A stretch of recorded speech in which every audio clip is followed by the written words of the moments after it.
fine, I guess. That would be great. And then they're gonna tell you that like next year, like the World Championship is gonna be in like somewhere in Norway or something like that. Oh, this is I would take it over Orlando.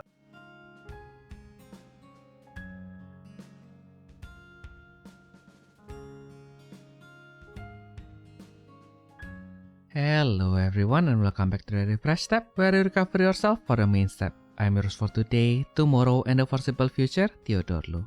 And I'm with Autos Battler in the UK and admin of Autos Battler's English Wiki, Ayumu Seiki. Hello. Yeah, it's a little bit hard to not catch your tongue in winter, but anyway, we are not alone today because we are going to have a small chat with the head judge of the Battle Spirit Saga Summoner Duels in Bandai Card Fest. So let's welcome Eva. How are you doing today? I'm good. Yeah. Can you introduce yourself to the listeners a little bit? I'm Aoife. You probably know me better as C if you're in some of the Battle Spirits stuff. I think I've mostly judged this year actually. But I also came 5th at Worlds. I like to keep reminding people that I'm a player because I'm good at the game, I swear, guys. Nice. But Like just being good at a game, unbelievable. Exactly.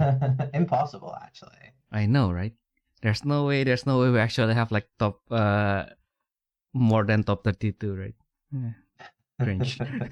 Just actually playing the game. Oh well, but yeah. So how was? Oh my god! Imagine like you got like you got an event, there isn't enough people, and then the judge just go, you know what? I'm playing the game as well. Yep. I was tempted. Exactly. That's like also we could have done that, and they wouldn't even notice. Oh, now that you mention it was the one time I hadn't brought any cards with me, which does come up later if we're talking about Ayumu's big moment. Oh yeah. Finally got the strong draw, didn't you? Yeah. Yeah. I'm thinking if I want to upgrade it. Upgrading the Pantheon? Yeah. Damn. So you want to make all your deck with 4 Pantheon strong draws? No. What a... Yeah, you must be greedy now. But Ayumu. We need Judge. My friend is being greedy with this deck building. Yeah, but the problem is all 3 of us are judges in here. True. True. There's no... Yeah, but only me and Theo have been head judges, so we outrank you. Yeah. But like, regrettably, I'm the only one who still haven't been in head judge yet. The chance haven't come. It's all about time, Ayumu. Theo, but yeah, do you think it's a scene?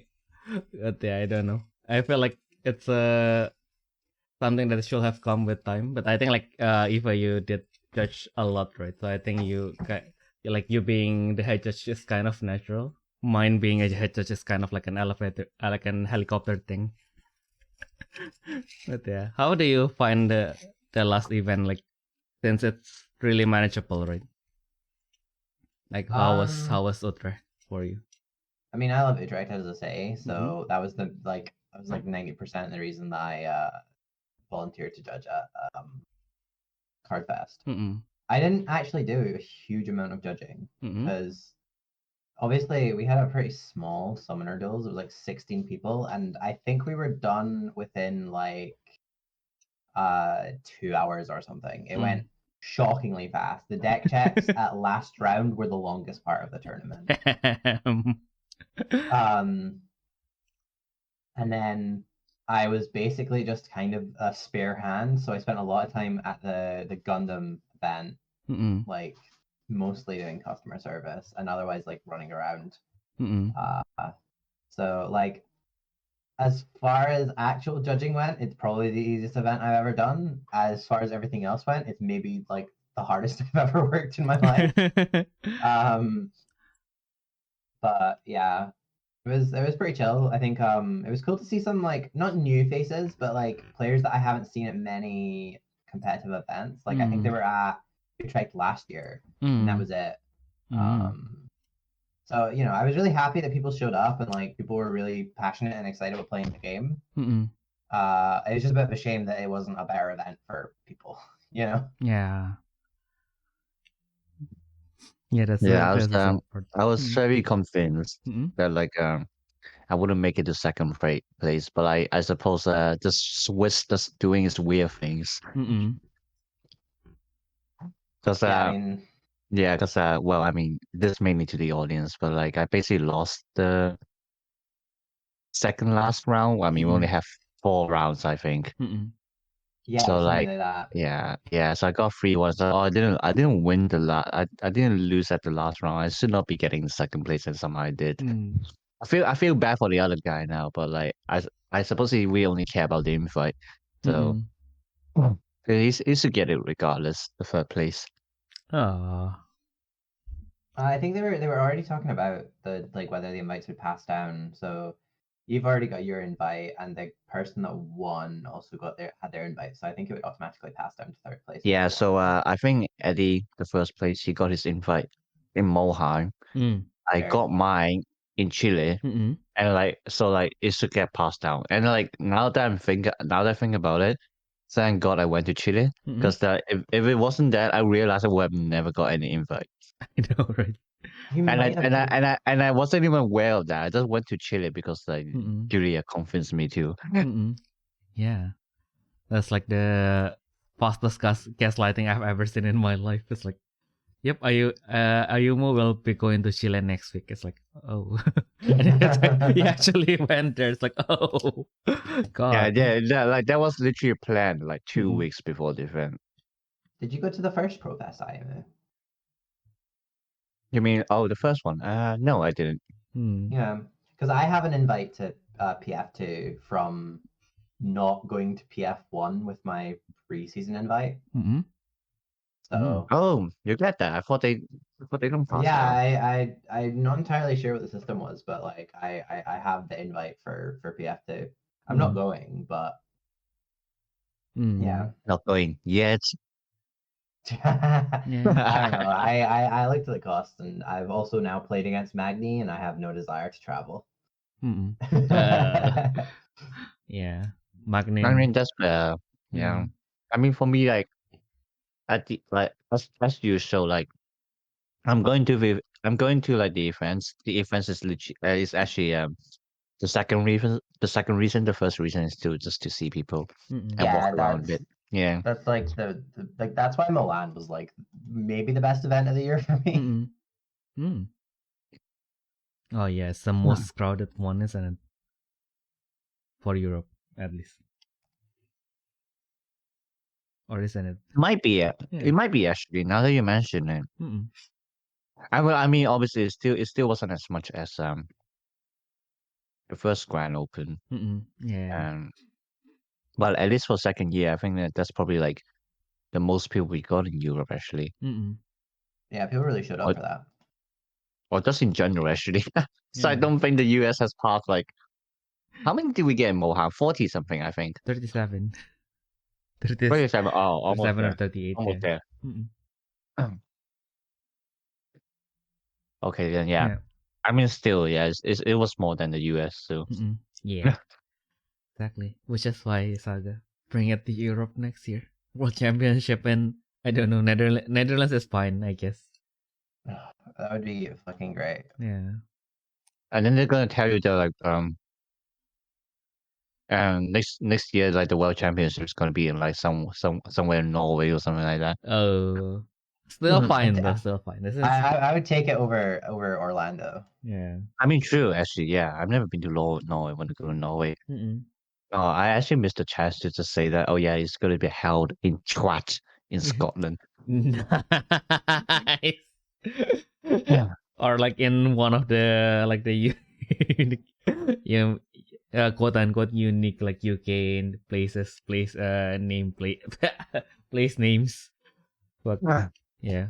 If have you seen that meme of like someone just like trying to plan like a road trip throughout the UK, but like it just like stops as like the worst names of the country. And like, I can't remember the other ones, but like I for some reason I remember like the last one is called Twat, like right at the very top of Scotland. Yeah. Weird UK weird town names road trip. So it's the rotor of Britain. Okay. I guess I found it. Okay, so it starts in S Hill. going to London. Wait, where is It this? goes through to London. No, I it's don't think. Yeah. London with an E, and then going to Fingering Hoe, and then Slutshaw Lane, and then Cock Alley, Penistone, Leeds, Cockermouth, Dick Place, and then it's Cockbridge, and then it ends in Twat. Yes. Those are I did not mean to swear, they are all real place names. Why God? My come on. Actually, I found the one I was thinking about. Yeah, I think yours has more places, but like the one I found, it starts at the very bottom, which is a Oh, Shitterton. Shitterton, yeah. And then, yeah, right next to it is Ash Hill, Assil, yeah. and the Fingering Hole, Lost Hole Lane, Cock Alley, Penistone, Cockermouth, Dick Place, Cockbridge, and then finally Twat. Yep. All This the is- essential stops, yeah. you know. It's totally not family friendly, but going to be Hey, fun. wait. It's a family fun. Whoa! Hold up! I'm just mentioning place names in the UK. I don't know what you're talking about. Indeed, in the very did. It's true to people who live in Cock Place. But anyway, but like even with the other meanings, it's just kind of like it's kind of funny as well, right? Because like us as another name for donkeys, and then like cock, I yeah, never knew that. cock is like a female chicken, right? Yeah, Male. I think so. yeah. Wait, is it? Oh yeah, it is male. Yeah. Mm-mm. Yeah. Because it basically work for the roosters, basically. Yeah. Yeah. Yeah, so Cock Alley is just an alley full of roosters. Oh my God. I mean, to be fair, that's probably the actual reason why it's named like that. Mm-mm. Yeah, I would like, but yeah, imagine then you actually like woke up in Cock Alley, and then it's just like 25 different rooster, like what does the sound that rooster makes again? That yeah. Oh, sure. Yeah, that one that they do in the morning to wake you up. But yeah, basically imagine like 25 different rooster like doing that like in the morning in Cock Alley. It's like I should have come here. It's a good way to wake up early, I guess. Indeed. Until it didn't. So anyway, back to the Godfest. Exactly. Yep. Enough about the chicken. But yeah. So how was the card fest actually for you guys? Like, is it like, do we have anything, any display of Wild Spirit Saga actually? Or is it yes, like we did actually. Oh, is it bigger than the Worlds? It's about the same, but I think Mhm. actually I think it's slightly bigger than the one in Worlds, because the Worlds we only have like a what do you call, like a printed sheet Mm-mm. Yeah, it was just of an like the uncut sheet on the wall, yeah. right? Yeah. Yeah. Well, this time we got 2 untouched sheets. How amazing that Yay. is! Whoa, And what an upgrade. and then, We yeah, had and also we like had a the glass counter. Yeah. we had the Zametsa banner that nearly killed everyone. Mm-mm. Oh yeah. Oh yeah. Oh yeah. I remember that. Elaborate. Like the banner that we were under, Mm-mm. like there was these like banners hanging from the ceiling. Mm-mm. Oh, okay.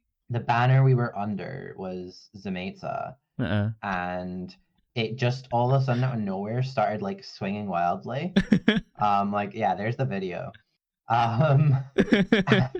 And it's the most attention I think Battlesport Saga EU has ever gotten from Bandai, because all of a sudden like every single one of the people that was like my bosses for the weekend showed up in like one place, and it was like, okay. Oh. Oh my goodness. This is what Astro looks like in the real world. Mm-mm. Oh my goodness, that's And, actually. and then and then we were making jokes like, oh yeah, you know what? I don't mind being squashed to death by Smace's flies.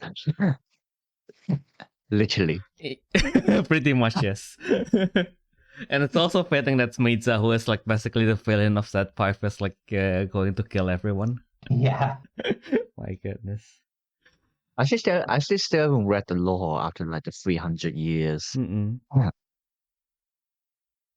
Yeah. I mean, I know I mean, to be fair, I'm not even sure of like the main lore Mm-mm. in like the first 4 sets. I just know the Four Lords has awakened, and then Tokiwa tried to kill all of them. Mm-mm. Nova died, so they used Era to revive him, and then Mm-mm.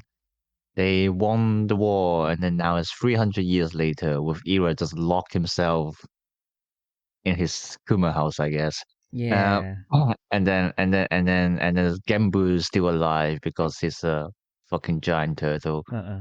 And then tortoise, Uh-uh. excuse me, Yep. because some people are gonna correct me that it's not a turtle. So Mm-mm. incredibly rude. Yeah.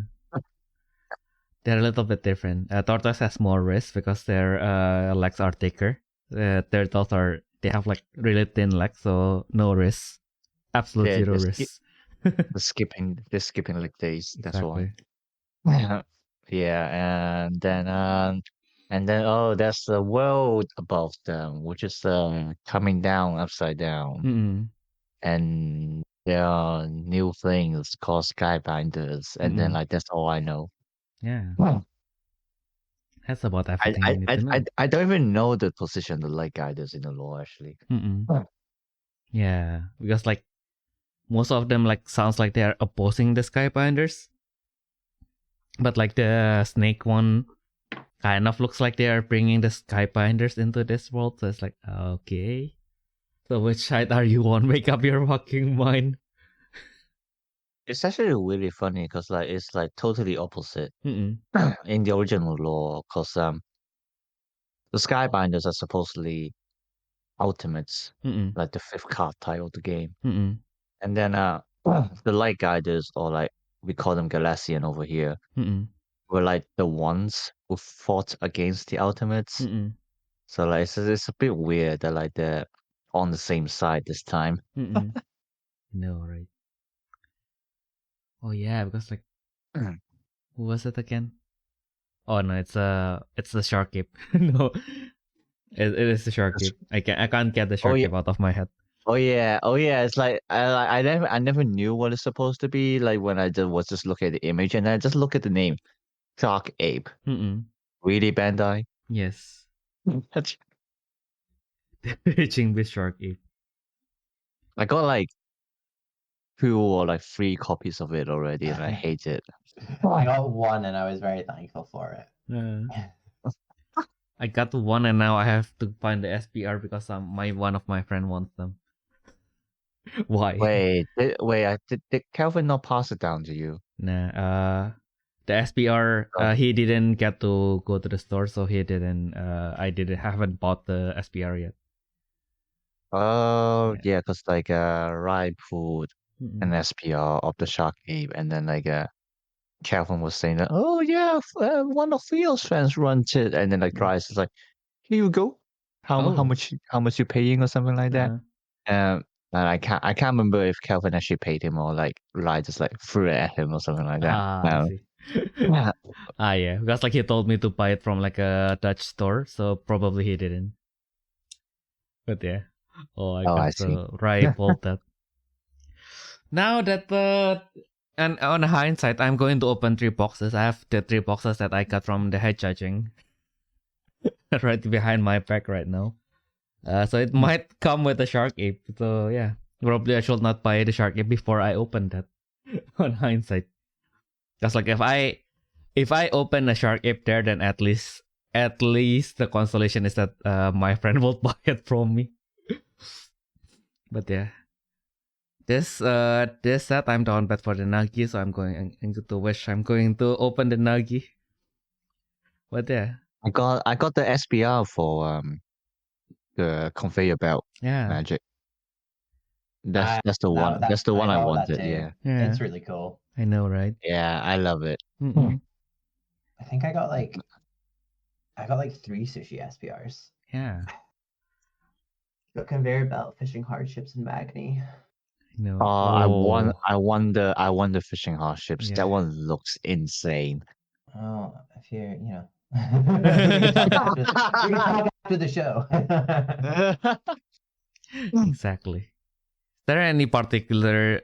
I just found it funny because, like, speaking of Calvin, because I saw your conversation with Calvin yesterday, right, Eva? Like, they wanted, yeah, about the Minazuki, I think. No, it was Miyazuki. It was it's the 5-drop Ice Princess. Yeah. Oh, yeah. Right, yeah. Oh, And like when he asked her initially, I was like, I don't know, I haven't thought about this at all, so I might need it. And then I like read the card properly, and I'm like, wow, this card's kind of bad. and then I think he because like he was in my room when he read that, I was like, oh yeah, I just realized I don't want her either. Oh my god. The SPR of hers is pretty nice though. So Yeah. Yeah. What's his humor? Yeah. Yeah. Oh, I just realized her SPR is like they changed her clothes. I didn't realize that. Yeah. Because like the original one, she was dressing like a scientist, and then like the SPR is like her in her private time as a princess, I guess. I really I really dig a lot of the art in this. I think it's really cool. Oh yeah, same. And I mean, I think like just in general, like a lot, like most of the cards are like usable as well. So like at least that's what I think anyway. I mean, we haven't actually got into like an actual set 6 meta yet, so like we would never know. It's Magni, baby. Magni all day, every day. Yeah. I think the set is like really, really good with except from that giant elephant in the room that's like, oh, Magni. True.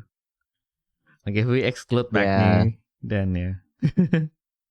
If we exclude Magni, it's probably like the most fun I've had playing Battle Spirit since like the first set. But with Magni and Libra, you're just like, oh god. I know, right? It's like, yep, now you have an anti-mill. But nope. We're going to make the mill even harder because of that. Haha. God damn. Yes, Enjoy PF2, Ayumu.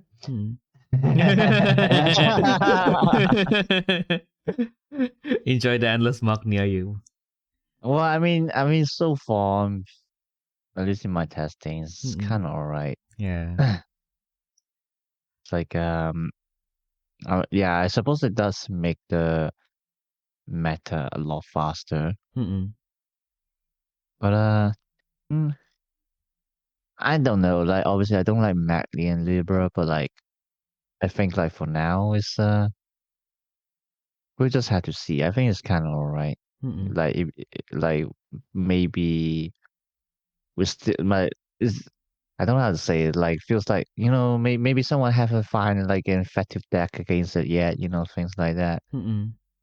So like, I mean, obviously they're really good top end. So, but like, if you manage to kind of stall the early game or something like that, then like, you can't really do much anyway. Yeah, I've managed to put together a few lists that can like beat it, but then it always does just still have this nut draw occasionally where you put your entire deck like upside down by turn 3 and you're like, okay. I've tried like 60 card piles and 4 Vanish in the Wind, and like I have tried Superbia with Minazuki so I can bounce the Libra or the I've forgotten the name, Magni, before it can attack. Like just all kinds of weird gimmicks to try and stop it, and I'm still just like, man, if I was going to PF2, I'd just be sleeving up this. My goodness, it has the same. I'm like, yeah. I just want this out of my house. Fair enough. Well, wait. I mean, well, it's like weird. Like I would say, like if anything, you probably don't want to bring sushi because like the mirror games are gonna be torture. True. It's like Cause, Yeah. cause like game one, you just like racing, which is like typical for like a mirror games. But like game two and onwards, like if you play that green magic, your game is just like almost never ending. mm-mm. Cause like both of you would gain lives as well. Mm. So I like don't you basically know. have unlimited lives, and then like if both of you play that magic as well, then you also just like have unlimited deck. That's like- I don't know about that because like you do need to see it, and you usually need to see multiple.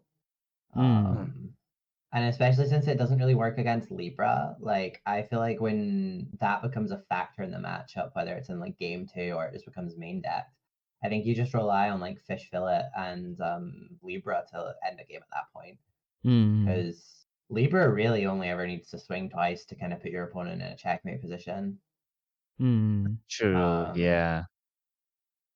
And I Yeah. feel It's like also, a lot of people that I've been speaking to are working on like mirror breaker decks Mm-mm. and just being like, yeah, I think this is just going to be the meta game. So we'll see. I think that year two especially has been a lot more of a. I think you're pretty rewarded for playing the like obvious degenerate broken thing in year two because there's not the like presence of the testing teams that were kind of finding the next step in the meta game. Mm-mm. Like I was fairly confident that people were gonna found the smag list that my friend Dave played because we Mm-mm. worked on that. I was fairly confident people were gonna find that for Mulheim, which is why I gaslit myself into playing white Mm. and just got completely shat on by Genbus all day. Mm. Yes. But everybody was just like, well, this is the strong deck, I'll play the strong deck. Mm-mm. Whereas last year, I obviously made the same kind of read against red, Mm-mm. and that got me my top 8 at Liverpool. So Hmm. I think this year is a lot more rewarding to players that just kind of like work on making the most effective version of the broken thing Mm-mm. instead of necessarily trying to next level it. Mm-mm. Mm. Well, I'm over here trying to next level it. So. Yeah. If anyone can do it. Yeah. Yeah, I mean, I'm fan of yeah, and like it's funny like you mentioned like your whitelist because like I feel that at that moment maybe like you just like look ahead the meta too much because like obviously if because like obviously to counter yellow people would bring red. When people Mhm. bring red, then like your white control would be very effective against it. Yeah. But like, funny enough, it's like people just not big brain enough, so like they were Yeah. stuck in the yellow meta, and now it's just like, oh well. And it's funny because I had access to Julia's full list, and I had access to the smag list. So both of those ended up top 8ing the event. Mm-mm. And we're like, I think they were both like top in Swiss until they played each other. Mm. So like I could have had one of the better decks of the tournament, and I was like, yeah, but Frost Tiger, Yeah. No, right. Frost Tiger funny. Frost Tiger. Exactly right. I really like his design though. So I was really, I was really, how to say, like I was really happy when I saw you win with it. It's like, oh, yeah, Frost Tiger. Finally, my boy is doing something. Anything. Big fan of Frost Tiger. Yeah. Yeah, like well, I mean to be fair, the original one, not too much a fan of it, but the heavy armor one, I really like it. Mm-mm. It's just like one of those boy things. Ooh, big guns on the Yeah. shoulder. Looks Exactly. cool. Big It's guns. it's a moving cannon. Wow. Exactly. But no, even. Can you imagine? Like, have you seen like a Gundam Babetas or Hmm. Iron Blood often? Oh yeah. Because it reminds me of you know one of the mobile Flower suits Off. called Seiko, and then like, Yeah. Yeah. and then like, it also has like a big gun form. Oh yeah. So you can imagine Frost Tiger just literally drilling his legs into the ground Mm-mm. before, like to try to stabilize itself before it fire out that cannon. Oh yeah. Its base art has like the battery bills like charging up the cannons as well. It's pretty fun. Oh. Yeah, that was really cute. Mhm. Yeah, and I think it's really funny how in the SPR as well, like the battery bull is basically chasing after it. For battery pulls. Oh yeah, Yes. it's a bullfrog. It's a bullfrog that activates their effects when they are ascended over. Yeah. Yeah. Yeah, so like battery bull is not actually a bull. It means bullfrogs. Uh-uh. Yeah. Yeah. Yeah. That's cute. Yeah, that's actually really cute because again, you can imagine like frost tiger just running gallantly on the field, and then like, there's a few lines connected behind it, and you see the battery bull just like hop, hop, hop, hop, hop. Oh no, I'm dying from the cuteness. Yeah. Well, probably some of them would be standing on frost tiger's back as well, just to get a hitch ride. Ah. My goodness. If only I can draw. I mean, technically I can, but I just can't be asked right now. My goodness. But yeah, I think like, have you? So if have you been playing Void since day one actually? 'Cause- Yeah, pretty much. It has giant robots, which is pretty well. Giant robots and control cards, which is kind of my vibe. So I mean, if we don't count the launch event where there was all kinds of crazy shit going on, That was crazy, man. oh my god, I hated that event so much. One ice shield in 4 boxes. Very happy about that. Wow.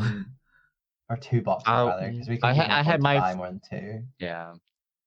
We were like, we'll be good. We'll support our locals and buy as much as we can from our local game store so they support the game. And everyone else was just like, fuck it. I want as much money as possible. They were the people that were right because they're all the people that did well and made a lot of money at that event. But that event was the worst thing Bandai has ever done.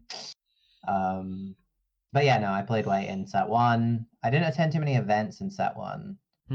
I think I only made it to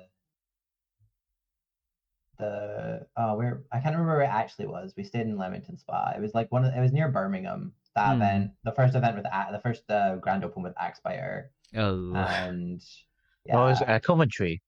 Coventry, yeah, that was it.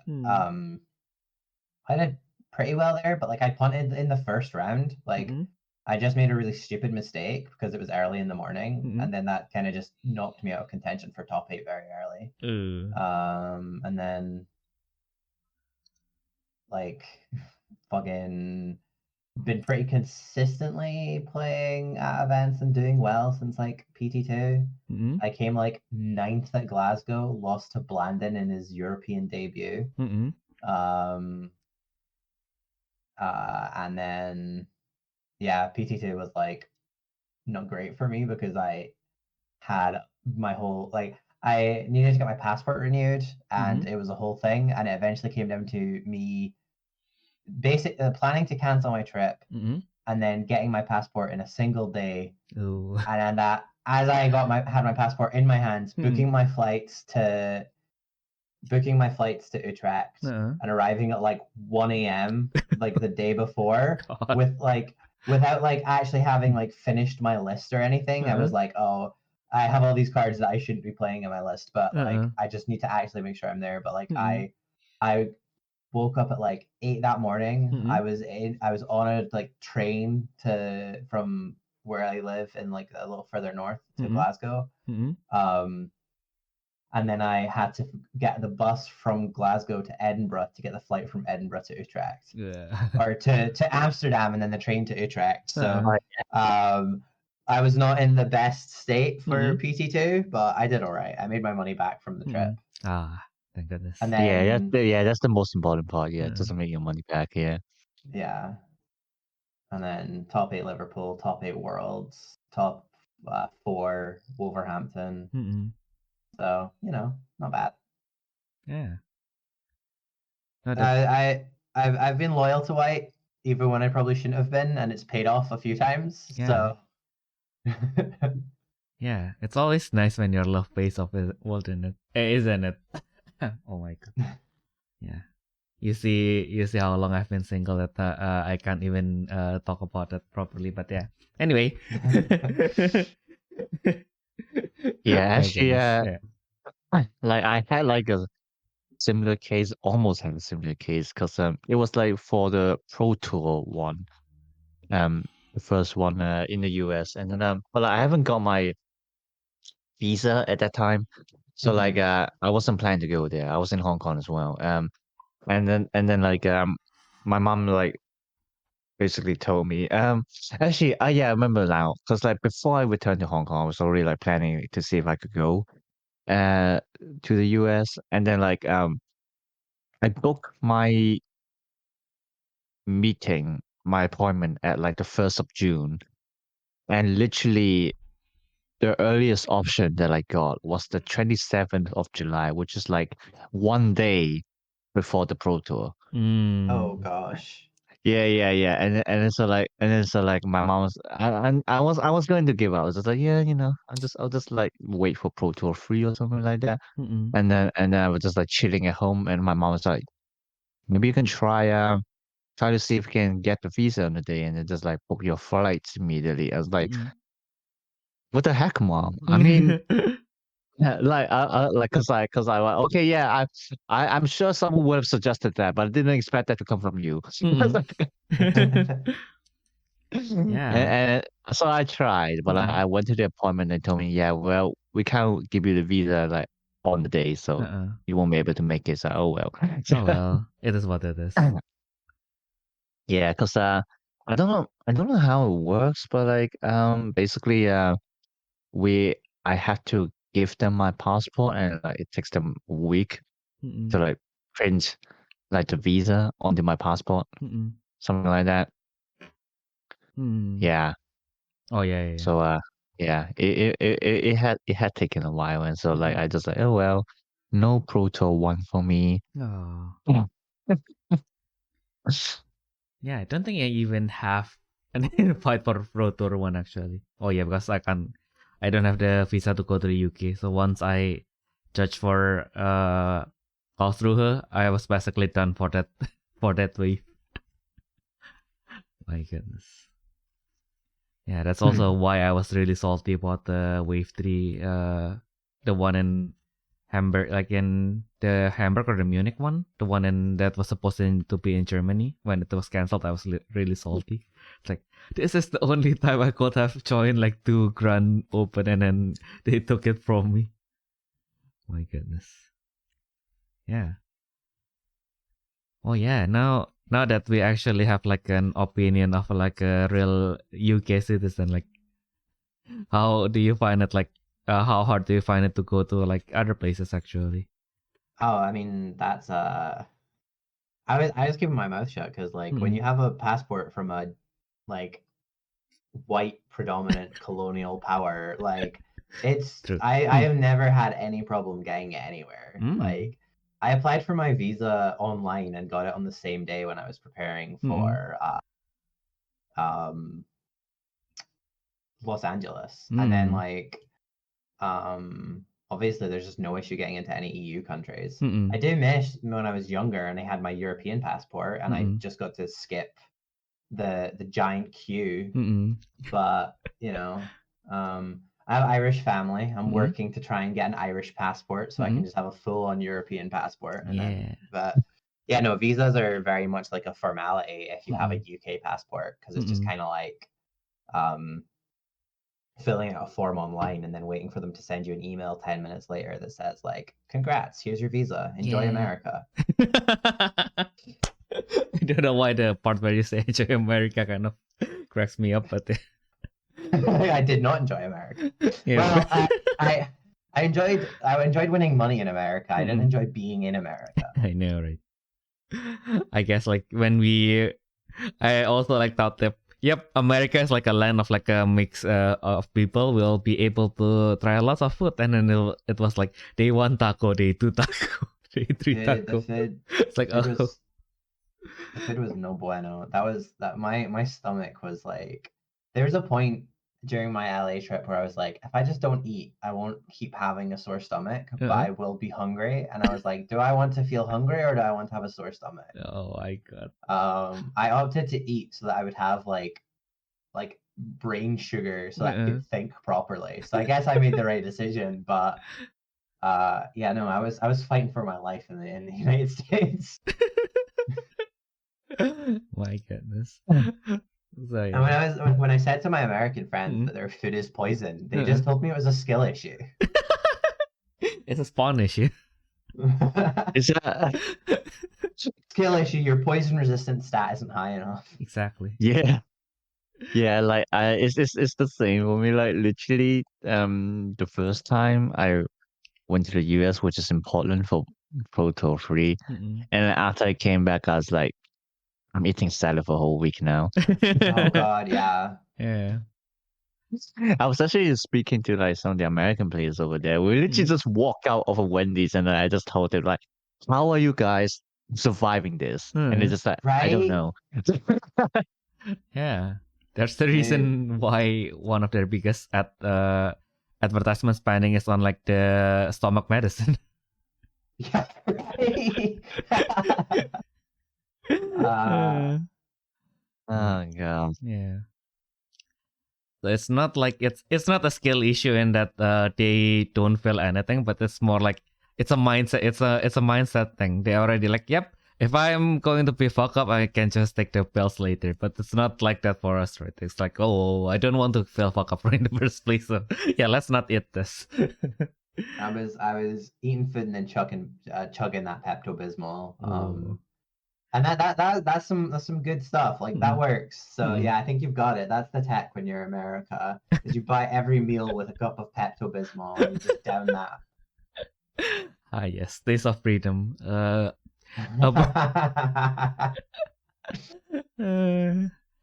taste of freedom indeed. You free your bowels from everything, even things that you just eat. Have you absorbed everything in your intestines? Probably not yet, but yeah, I want them gone now. There was yeah. Go the on, night go on, go before on. day 2 of Worlds. I needed the bathroom, and the Airbnb that we were in, like it only had like an ensuite bathroom, so it was attached to the bedroom, and I was sleeping on the sofa in the living room. And the two people I was rooming with were in the bedroom, and they'd locked the door to the bedroom, which meant that I couldn't get to the bathroom. Oh. So like I'm up at like Oh, 1 no. a.m. like, oh no, this is bad. Thankfully there was like a bathroom downstairs in the building's lobby. So I was like, oh my god, thank god. But I had to like get up in the middle of the night in my like pajamas and like just like go downstairs to use the bathroom, and I was like, I'm gonna fucking kill these guys because I'm about to play for more money than I've ever played for before. And I'm like up at 2 a.m. going down fucking stairs in our Airbnb to use the bathroom. That's fine. You're not going back anyway. Exactly. So yeah, It's fine. Just let them blacklist you. You got multiple other choices if you ever need to go back. Yeah, next time just how to say, like rent the whole Airbnb for yourself. Yeah, just kidding. Yeah, but that's also like because if we book it for everyone, and we can call tips on like which one on who sleeps where, right? So like next time you just book it for them, and then like, yep, I'm taking tips on the in the room with the ensuite bathroom, and you just lock it before every time you go out. Like, yep, nobody's going to the toilet. So the one time I did have dibs on the bed in the Airbnb was Liverpool. And I lost my privileges for sleeping on the bed instead of the sofa because I forgot my friend Dave's deck. I was supposed to bring both of our decks. No. And I forgot to bring their deck, so I was like, oh. Oh you can yeah, have the bag. I remember. Yeah, you two were like scouting for cards to the team in the morning. Yeah, Yeah, we managed to put it together, so it wasn't too big of an issue. But, yeah. I hope you enjoy my Pro Tour Maduke. to be honest, I think they would have done better if they played the red deck that I brought for them. But you know. Damn. That's a wildlife you have lived there. My goodness. But yeah, speaking of a wildlife and wild ideas, if we like, because this is something that I ask like most people who play BSS who came to this podcast, but like if you were like, if you, BSS kind of like asked you like, yeah, what collaboration should we make next time? Like, what would you bring to the, what would you want to bring to the table? Collaborations. Yes. I mean, Japanese Battle Spirits has like my dream collaborations in it already. Mhm. It has Gundam, Evangelion, and Kamen Rider, and I'm Mhm. like, okay, well, Yeah. I Ultraman. guess, yeah, and Ultraman. Ah. I don't know. Like, I think if I was put in charge of it and I was just trying to choose like a collab set that would get people to play the game, it would be like Elden Ring or Dark Souls, like something that everybody would just go crazy for. No. But personally, I would just be like, bring that Kamen Rider set over here. Yes. And it would be printed over here, and everybody would be like, what the fuck is that? That you mentioned that like the first time I met like a German friend, I gave him like one of the Kamen Rider collaboration card, and he was like, oh yeah, I think I heard this name before. Oh my god. Yeah, how did you find Kamen Rider actually? Because like I think like yeah, because after I met that one friend, I was like, oh yeah, it's just not really a thing here. I mean, like, we always had Power Rangers here, Mhm. so I was super into tokusatsu from that. Mhm. And like, I watched Super Sentai since I was like 12 or something when I found out it was a thing. Mhm. I started Kamen Rider more recently, and I Mm. fucking love that shit. That shit's the best. I know, right? Like, I just like I'm a bit like kind of annoyed right now because one of my friends has started watching Kamen Rider Gaim because Mhm. it's by Urabochi. Mhm. And I'm slightly annoyed that they're ahead of me on a Kamen Rider series because I'm like, hey, you can't do that. I haven't finished Blade yet. You need to Mhm. wait until I finish Blade before you can get like you can start watching a Kamen Rider series I haven't seen. Yeah. Nice. Actually, no, that reminds me because like the Japanese game also introduced an idol series to us called Aikatsu, and then I went into it. It took me like around a year to finish it because I was also like just like watching like an episode every day kind of thing, and it has like technically 9 seasons, but like if you like go on and off, it's about 7 and 8 if you count like the total numbers of episodes, but still a lot.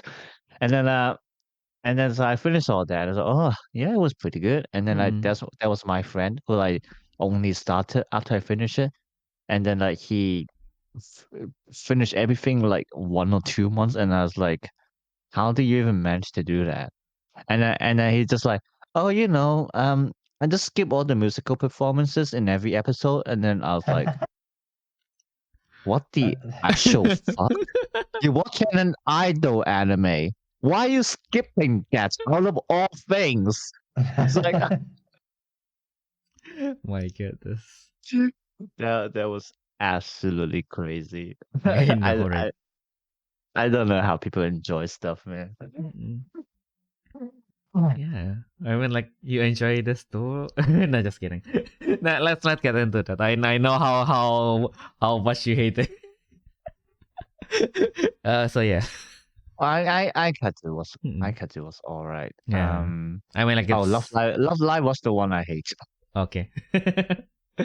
Just to clarify, I love Live the series. I love Uh, their songs. I just don't like the anime. fair enough. Uh, okay, so you have caught up to Blade so far, so you still why that's still a long way. Cause like I kind of jump around. I think after I stopped watching from Ryuki actually. I guess yeah, Ryuki after that Blade, yeah, Rick is like the first one. No, the third one, the isn't third it? one. Yeah. Third Heisei, Yeah, Yeah. and then after that, like at some point, someone just gave me like the whole Kamen Rider Decade, so it's like, oh yeah, fine, I'll watch it. Fuck, I love that was it. that was the last one I watched. I love that show. That show is Uh-huh. like not good, but it's so enjoyable. Yeah. Yeah, it's only enjoyable if you watch all the previous ones, which Mm. I haven't. So I don't know. I hadn't seen all the series that came before it. So I'd Mm. seen like I've seen Fies was the first one I watched. Mm. And it's still my favorite. I think Fies is really really good. Mm. And then I watched Kuga. I'm watching Blade. I Mm. haven't seen any other of the first phase Heisei stuff Mm. yet. Oh no, I've seen Ryuki. Ryuki is really good. Mm. So I watched like Kuga, Ryuki, and Blade, and then Decade, and Mhm. then it's all alternate realities anyway, so you kind Mm-mm. of don't miss anything. Mm-mm. But like Masahiro Inoue is just such a like he plays such a convincing asshole. It's great. Yeah, Like just watching Tsukasa go and bully all these other Kamen Riders is like an incredible experience. exactly. Yeah, that man can just play. That man can just Yeah. sell me a diaper and I will buy it. Probably adult diapers. I will need it eventually anyway. I'll just stock them up. But yeah, yeah. I mean, like he even went on to make his own tokusatsu series, right? Have you seen that? Yeah, I haven't seen Oh it yeah. yet. Oh, that was the I guy. Oh yeah, I've heard Yeah. about it. Yeah. I haven't seen it yet, and I've been watching Garo as well. Mm-mm. Oh yeah. That was when me and Dave were preparing for Worlds. We Mm-mm. basically just had Garo on the entire time. Mm-mm. Or no, I think it was Wolverhampton. We were preparing for one of the events I did well at. We just watched a shit ton of Garo. So I'm finally on the series that has Inoue in it, and I'm very excited because I'm hoping that he just continues to play a Masahiro Inoue character. Mm-mm. I mean, I've seen Kamen Rider Geo, the like second anniversary series, the Heisei Phase 2 one, and I watched that before watching Decade. Uh-uh. So I was like, oh, Kamen Rider Decade is my favorite character in Kamen Rider Geo. But yeah, I'm a big Kamen Rider fan. I think I keep thinking about buying a Japanese Battle Spirits deck for like Kamen Rider cards. Yes. And I'm going to Japan next year, so I might pick something up because I think it'd be kind of cool to play in like a Japanese Battle Spirits tournament. But Yeah. we'll see. You can always join Field server. We actually have monthly kind of online locals. Yeah. And it's I think it's like field maker, so it's like afternoon our time, so it's pretty easy to join. Well, I need to know very whatever the best unfortunate for white the deck American is. players. Yeah. Whatever I the mean, best white deck is. if you want to build Kamen Rider, I mean, Geats is white, so Yeah, I have seen the Geats deck. That's pretty rad. Yeah. But it does seem like a total gimmick. Oh, it definitely is. Yeah, but like it is getting more support by the time you go to Japan, if I remember correctly, when you're going. Yeah. So like we will see by then, maybe. Yeah. Also speaking of I mean, Ultraman. Ultraman, Ultraman Arc is also part red, part white, so maybe that's another one.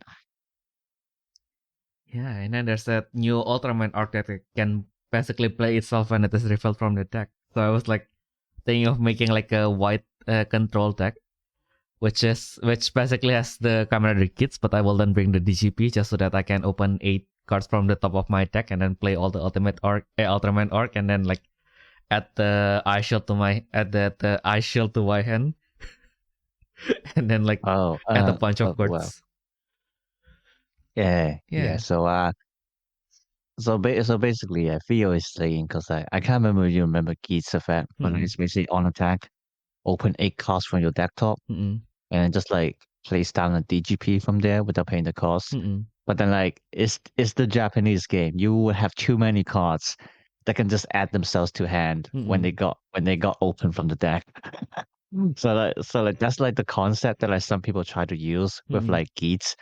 Is that they just play Geats in a deck without DGP, and like the only point of Geats is just so you can attack, open 8, and just add all the cards to hand. Yeah. Advantage. Yeah, now. But go on. Yeah, no. I mean, like now that the Ultraman has like lots of white, we can basically just build a deck with Ultraman, Kamen Rider, Gundam, yeah, and even Tiger and Bunny. Yeah, and Godzilla. Because why not?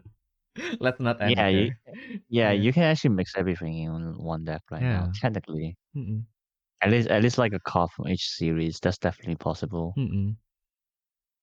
I mean Gundam. Even if you're not playing like Freedom or something like that, at the end you still have Arcade Gundam. Just pay 1 cost and fly it out. Yeah, Arcade Gundam is mad, man. Yeah, it's insane. But actually, I think we should go back to the main topic because, Mhm. like, I believe Eva's here today because she wants to share Oh yeah. kind of like her experiences, Mm-mm. and not just as a judge, Yep. but like also like just like doing other things in Utrecht, right? Mm-mm. Like you mentioned like there's something like you want to talk about. I mean, I don't know what it is, but like you said like, oh yeah, Utrecht was great. I want to talk about it. You know? Yeah. Oh, please do. Yeah, so I got to Utrecht I got to Utrecht on Thursday, but we began setting up Cardfest on the Friday. Mm. And so that was like I think I started working at 10 and I finished up at midnight on the Friday. Mm-mm. But part of that was we got like we had the stream schedule for Cardfest. Mm-mm. And I looked at it and it said we had a Battle Spirits time slot for our like like our finals. Mm-mm. And I was like, we have like a 16-person best of one event. Mm-mm. It's going to be done before lunchtime. Am I supposed to hold my final game? So I spoke to Daniel, who Mm-mm. is the big boss man, Bandai EU, Mm-mm. or at least for like the events and stuff. Mm-mm. Like I assume like quite a few Battle Spirits players, especially European ones, would like know him. And I was like, hey, we have this stream slot and I have a side event on the second day. Like, Mm-mm. are we doing the finals of that? Or do you want me to hold this? And I'm Mm-mm. like, I don't really think this is a good idea. Mm-mm. I could ask some players that I know are around if they wanted to play like an exhibition match or something. Mm-mm. And then Danilo was like, well, we have some of the developers here. So what if we ran an exhibition match with them? Mm-mm. So this was at maybe 11:30 on Friday. So right before like we all finished. Mm-mm. Well, after the point where we could set anything up, but like we had a plan for how to use that stream slot at least. Mm-mm. Oh, so it Um, so it was like your idea and Danilo's idea. I was thinking that I would just like ask like maybe the top two from the event or something to like play a game on stream, like so that I wasn't having to hold people up and so that there wasn't pressure for people to stay an extra day if they weren't. Yeah, that's right. Yeah. It was pretty much entirely Dan's idea to get the developers involved. Like I wasn't even really aware that the developers were there. Like I knew that there was Japanese Bandai guys about, but I wasn't aware that like that was a possibility. So then Saturday, obviously I run my summoner duels. It takes like no time at all, and I'm like, well, let's hope this stream thing works out. Mm-mm. And then my summoner duel finishes. I'm at like the P Bandai shop for a little bit, and then I'm at Gundam for the rest of the day, for the most part. Mm-mm. And Danilo comes up to me with like it was one of the developers of Battle Spirits. It's the one that does the introduction to the event. Oh, Tatsuro, yeah. Yeah. And Dan's like, "Hi, this is one of the developers of Battle Spirits." I was like, "Thank you so much for the game. You're awesome." And then Dan was like, "Do you have cards to give them? Because they don't have Battle Spirits cards. They don't have Battle Spirits Saga cards, and they would like to practice so that they don't look really bad on stream." Yeah. And I was like, crap, the one time I haven't brought my cards with me is the one time that like I would probably actually get some like really like real use out of them. So this is when Ayumu will remember me running over to the tables out of breath and being like, can anyone give me 2 decks, preferably a yellow one, because they had asked me specifically for a yellow deck. And like I explained what I like tried not to tell people what it was for because I didn't want to get anybody's hopes up for anything. Yeah, and then, no, I and then my understand. Like, I friend was Dave, very. Oh, let's go on. Yeah. then my friend Dave was just like, "It's for the developers," and I was like, "You weren't supposed to say that." No. No. No, Dave, Yeah. no. But yeah, so like a few people were like really reluctant to give up their cards or whatever, so which I understand completely. And then yeah, Ayumu and your friend Calvin. Oh my god. Calvin, yeah. Calvin, yeah. Like led decks, one of them being the sushi deck, which like they were I think that was like the deck they were like gunning for when they asked for a yellow deck, so they were pretty pleased with that. And so like I got those, went back to Gundam, and then waited for the dev like to come back and take the cards, and then I got asked to find tokens because there's no tokens in the pack, which was quite funny. Oh yeah.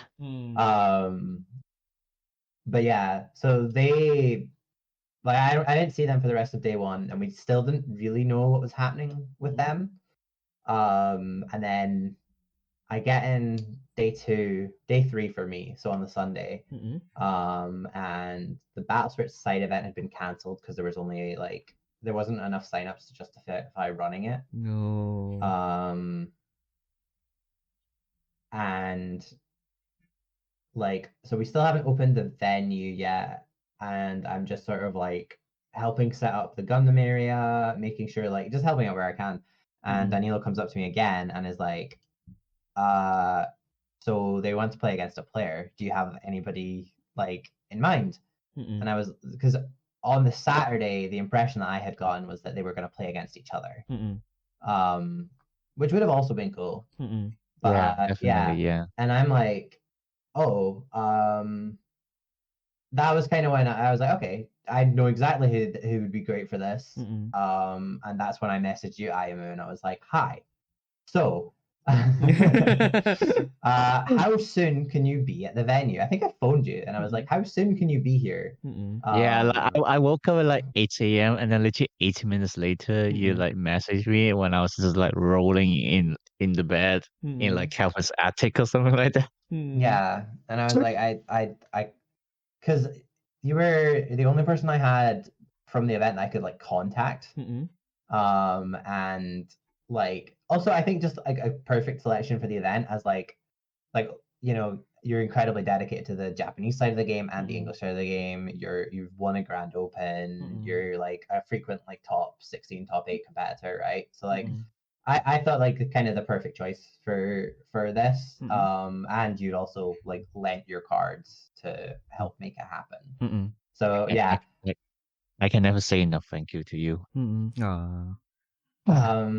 So yeah, I was like, okay, you need to get your ass here as soon as possible. And then I was like back working until you arrived. And I think like it was kind of the calm before the storm because I was like setting up Gundam or whatever and preparing stuff and like just doing bits and bobs. And then you got in and I was like, okay, it's like time to go. So I got you, I found Dan, and it was like there was a lot of like walking and telling you what was about to happen and then running in a direction and then walking and then like telling someone else something. Like we were waiting at the side of the stage to brief the commentators on what was about to happen because they didn't know. Like all of this was finalized as it happened, basically. Oh yeah, definitely, yeah. And it all came down to the fact that like whoever was in charge of okaying the stream schedule and okaying like the schedule for the event was under the impression that the Battle Spirits event at Cardfest Utrecht was some kind of finals, when really it was just basically a side event. Yeah, cause like I felt a bit bad as well, cause like the commentators they like obviously as you said they mistook it being a different thing, and so like they call me the winner, and then like in the chat you could see Eddie just like no I'm the winner. Yeah, it like there was a few hiccups, but ultimately I think it was really cool. It was very stressful, because like so like the vibe with like the Japanese Bandai representatives that are there is that they're in charge of my boss. So you're kind of like, oh, they're so in charge that I don't know like how in charge they are. So you don't really know like I was just trying to be very careful and very formal. And it turns out they're just like incredibly chill, like very lovely people. I didn't speak to them much. I had like a couple of like 10-second interactions, and then when I was going to bed on Sunday night, like they thanked me for like helping out and stuff. So that was really cool, and I was really glad to get like cards signed for people as well. So like yeah, but in the meantime, there was like making sure the commentators knew what was up, making sure that like if there was any issues at the table, like I could run somewhere and sort them, and you know, making sure people weren't at risk of knocking over the camera and like all that stuff. But Mm. I'm really, really happy with how it turned out. Like, I think it's really cool that we managed to make something like that happen in such a short period of time, and Mm. that's really a testament to one, how much the developers do genuinely care about Battle Spirits, Mm. and two, Danilo being a pretty incredible representative for like the European player base. Mm. Yeah, like Like I also did thank like Danilo personally when I did have the chance, because Mm. like obviously without him, a lot of these things wouldn't have happened. Mm. yeah, I think one thing I've learned a lot from like that last weekend, like at Utrecht, is that every single thing that we get as Bandai players in Europe, Dan has probably fought pretty hard for to make sure it's like the best it can be. Mm. So like we're pretty lucky to have a representative like that that gives so like that actually cares as much as they do. Mm. So obviously like big thanks to Dan for helping set this up. And thank you for stopping in at such short notice to play the game. Mm. Yeah.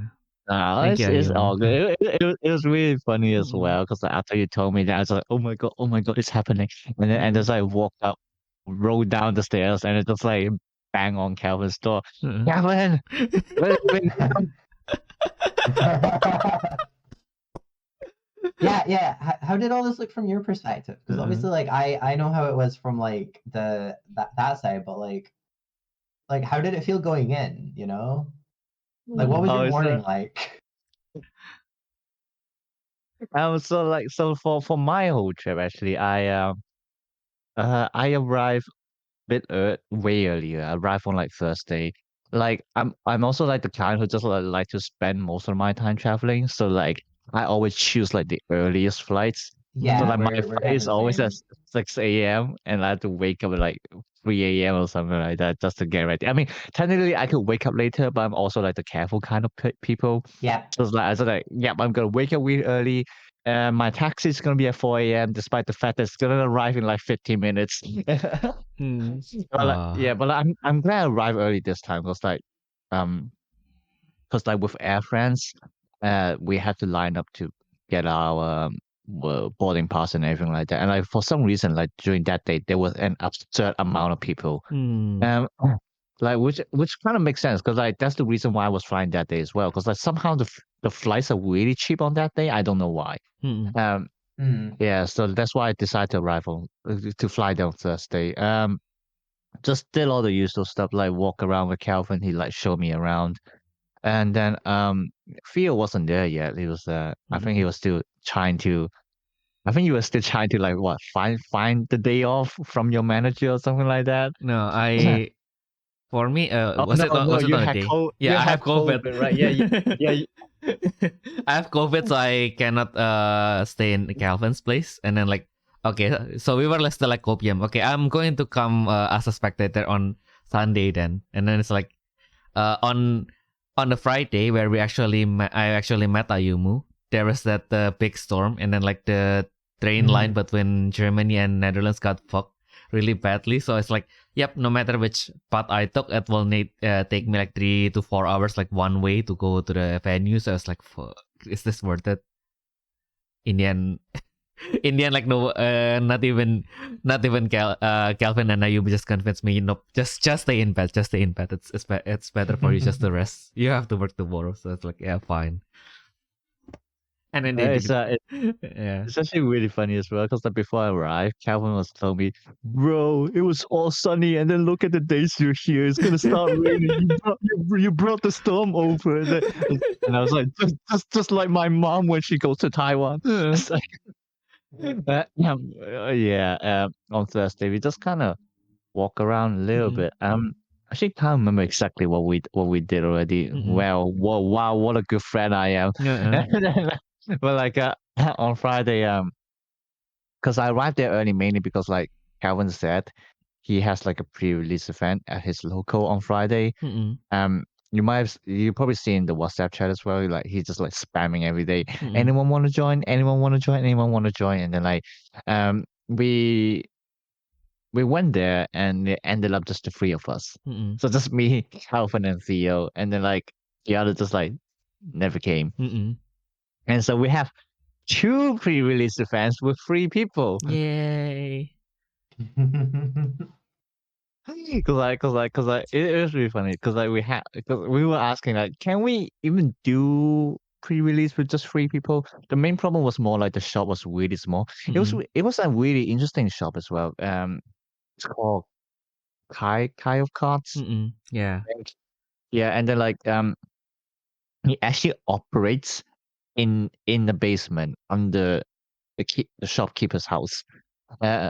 Yeah, so basically the shop like the owner owns the house and they change his basement into like a card shop, which is like really interesting. And during that day they also have One Piece pre-release. It's like I mean of course freaking. I mean actually I don't know if like the date was arranged by the shop owners themselves or is it by Bandai, but like of course you got to put One Piece on the same day. And then the shopkeeper was like, I don't really know if we have enough seats. We at the end we managed to barely squeeze out 3 seats. So like we did some games, and it was really funny as well because I drew the blue link, the lotus something.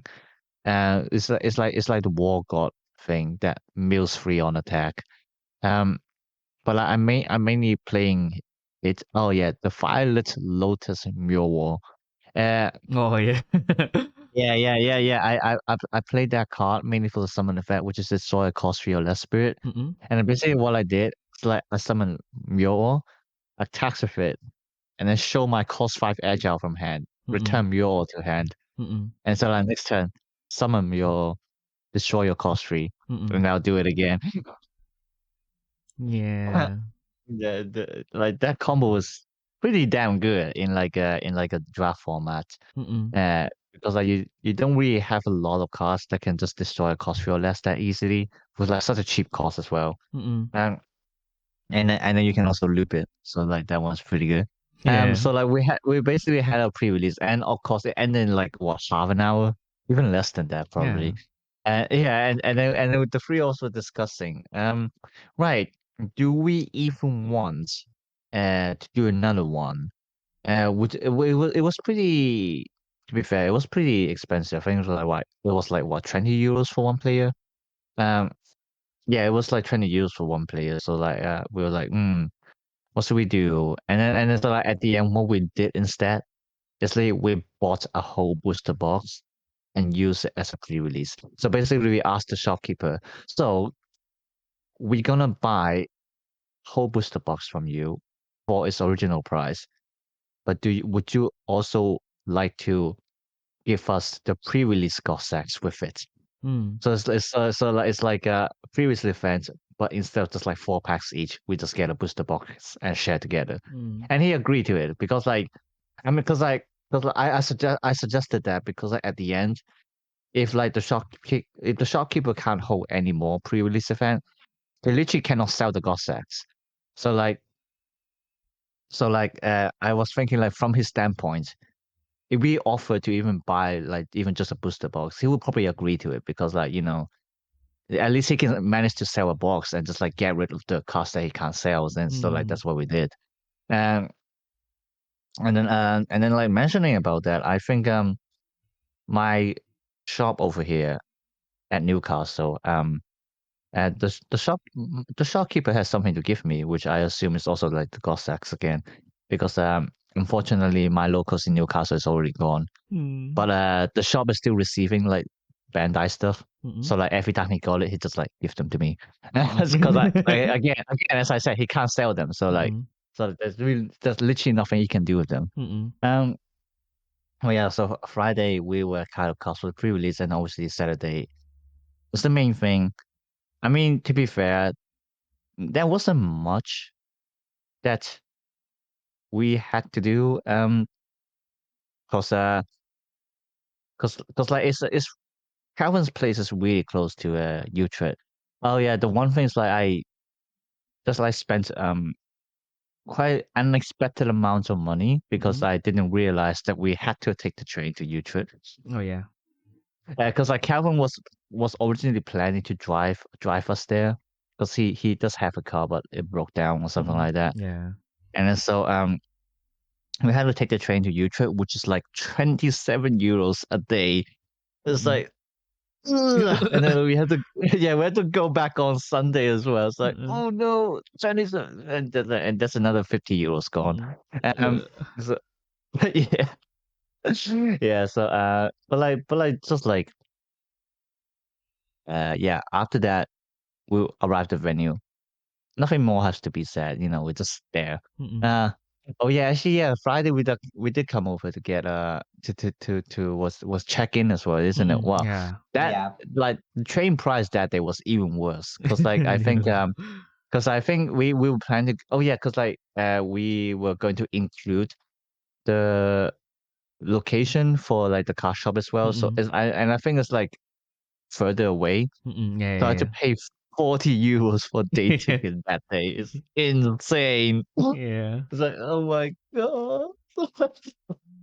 um, Yeah. but yeah, so like the main, yeah, Saturday we just kind of had a the summoners show. It's like it is what it is. It was actually really funny because like some people might think that like I'm kind of like forced to use white aggro because it's BO1. But like if it was before, then I would say yes. But actually this time I chose to use white aggro. Nice. I got inspired when I went to Chile. Because like I face what I believe is like one of the best white aggro players in the community in Chile, Alejandro. And then like I was facing against him. I was also using white aggro at that time, but that day I was actually forced because like we didn't realize it's BO1 Swiss for whatever reason. And then like I was facing his white aggro, and he just like used it so well. I was like, oh my god, I never knew you could use white aggro to this degree. And like even just like even without facing him, just like on that day when I was using white aggro myself, I just realized actually, there's like quite a lot of things that you have to think about while using this deck, and I quite enjoy kind of the really simplistic strategy that you have there. Like it's simplistic, but it's also really hard because like it's too simplistic that you have to think of like manual ways to like get around the opposing decks instead of just like solely relying on the facts. It's like ha ha ha, destroy your spirit. Now I can attack, but like instead you have Yeah. to basically just like use a raw BP to like kind of get past them, which is like actually quite interesting, like to kind of think about to like play as Julia likes to describe. I suppose it's like playing chess because like, you know what's going on, your opponent knows what's going on. It's more about like how you can manage to get around it. Yeah, and so actually I did enjoy playing white aggro, but like I feel really bad in round one because I was facing a green player. She told me it was her first event. She did play for a while, but like it was more just like casually. Quite a few Yeah, of those. yeah. She went there because like her boyfriend was going there, and then like I cause like obviously like not really judging her, but like it was very obvious that like she's still very new to the deck, to green aggro. Cause like I got like Pegasiona standing there, and then she just like trashed her spirits into me. And then for some reason he got one spirit that she could actually attack and take a life, and she just like stopped there.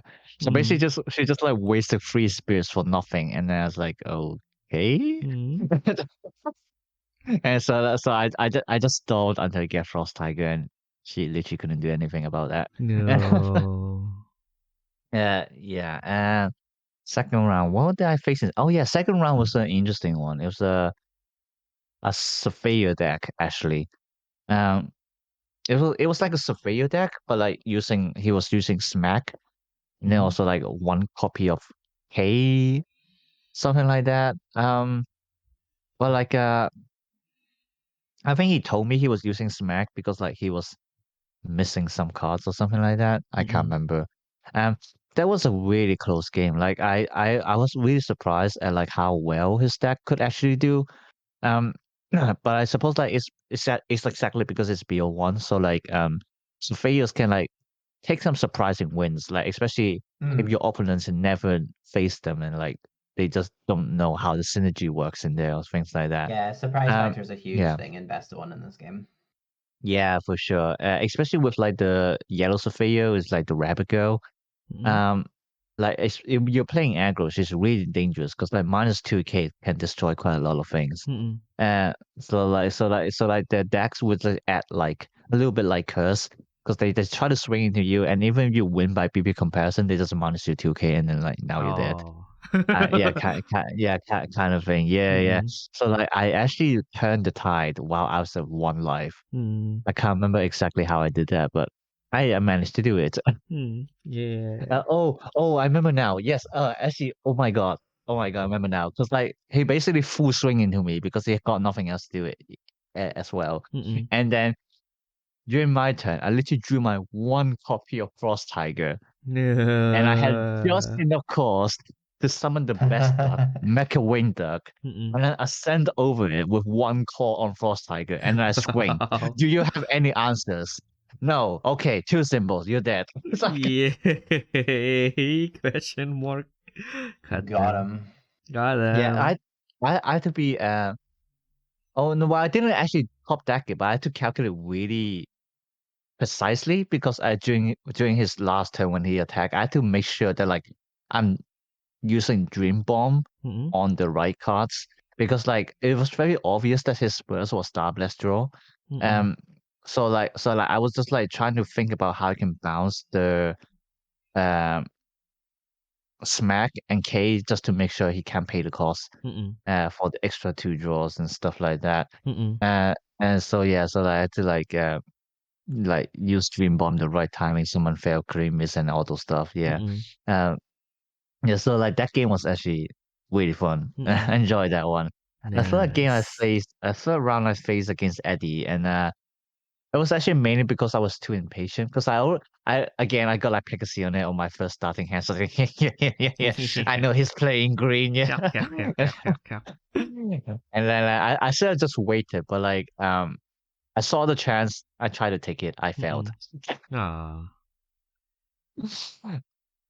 So yeah, and then the last round is it was against purple yellow curse, and that was just a really easy game because he break.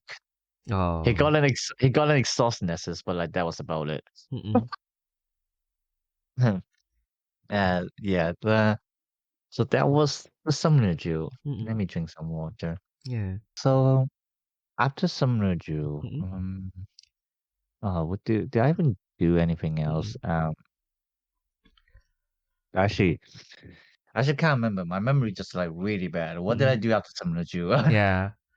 Yeah, because the Summoner Jewel also answered it quickly, right? So it's kind of like, yep. Oh yeah. Oh no. I say okay. Yeah, we gave out deck to the devs, and then Rai decided that like we could move like the side event to that day instead. So we did that, and ironically, technically, I'm okay. Well, yeah. Well, that was fun. We had to use set 5 cards. Wink, wink. Wink. I obviously because like my main deck got taken away at the purple deck, and so I only had 2 choices: white aggro and a blue red deck, which I was planning to use it for the tournament actually. So like I just had to like quickly alter my blue red deck, and somehow it worked. Somehow it worked. I had to edit it on the spot, and yeah, after that I just followed Calvin back home. I think didn't really do much on Saturday. I think. I mean, generally didn't really do much. Like Bandai Card Fest, there's not a lot you can do if you're not playing the other games. Yeah. It's a bit of a they're weird events because like it's got a lot of the downsides of a convention, but really it's just kind of a big multi-tournament event, Mm-mm. which like I guess is Yeah. for the best because LA was crazy and that tried to be more of a convention.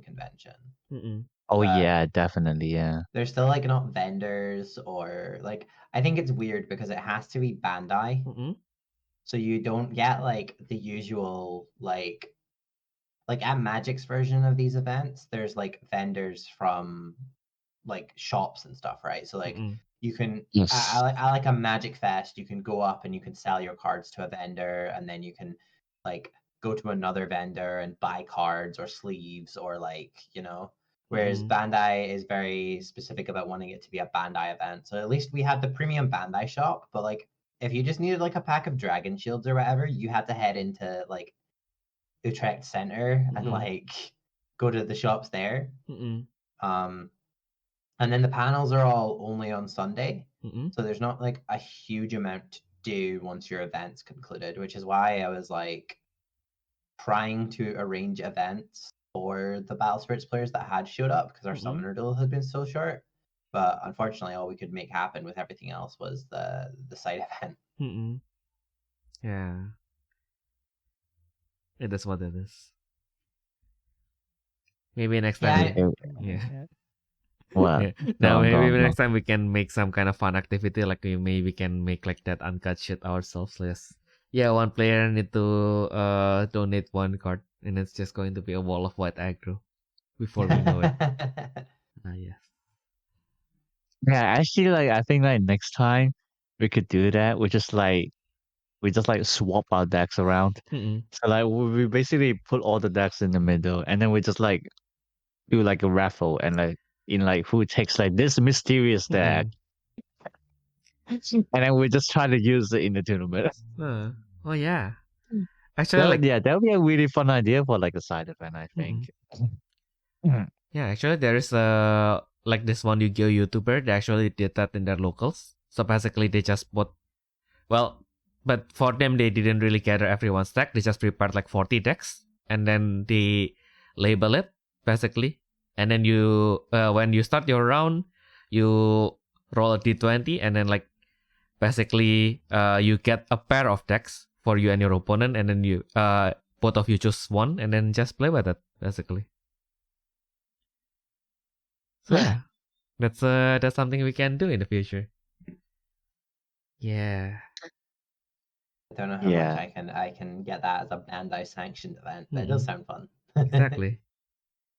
I mean, I think the for next thing is time- like if we just tell them it's a side event, and we Yeah. just, like they just let us operate it, and like they wouldn't even know what we're doing with it. To be fair. Yeah. For next time, I'm gonna try and get like pre-release kits and stuff. Yes. I felt really weird that we couldn't run a release event at Mm-mm. the Bandai event. Like it was weird because we had like full set 6 boxes and stuff, but we Mhm. didn't have any of the pre-release kits. And also technically we didn't because everything that was at the pre-Bandai shop wasn't something that Bandai organized play had access to, as far as I'm aware. Mm-mm. So like I was like, but we have boxes, and it's like, no, premium Bandai has boxes. Yeah, it's that one's weird. Oh, and then did you get your did you order the card collection yourself, or was it just right? Yeah, the no, I ordered one as well. I think we're gonna get those sent to us at some point. But yeah, Mhm. I was very annoyed when they had been sold out, because I'd had the opportunity to like pick them up, Mm-mm. and I was just like, well, I'll just like keep helping people and doing jobs, and I'll be able to pick them up, when things are calmed down. And by the time I went over to the counter to pick it up, it was like gone. No. So yeah, hopefully I get sent those because I really do want I really do want them. But at this point I can't get more than one probably, but oh well. Yeah, it's it was literally me, Calvin, and I bought like the last 3 sets, Mm-mm. and then like Oh, I see. So you stole me in Rise. Is that what happened here? basically, yeah. No, I was literally talking to him, and I was like, "There's no way they didn't leave it out for like the pre-orders, right?" And Calvin was like, "Yeah, there's no way. These are like for the sales, right?" And then after that, we just talked to Ryan. It's like, "Oh yeah."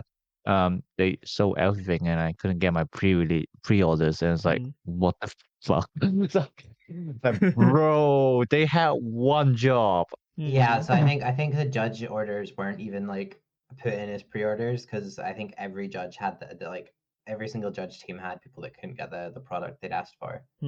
So we're supposed to be getting them sent to us later. Yeah, yeah. Hopefully they got it. Hopefully they got it.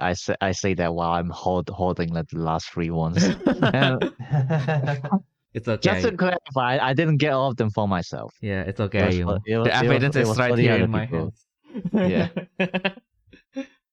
Yeah, we will share the scent together. It's fine.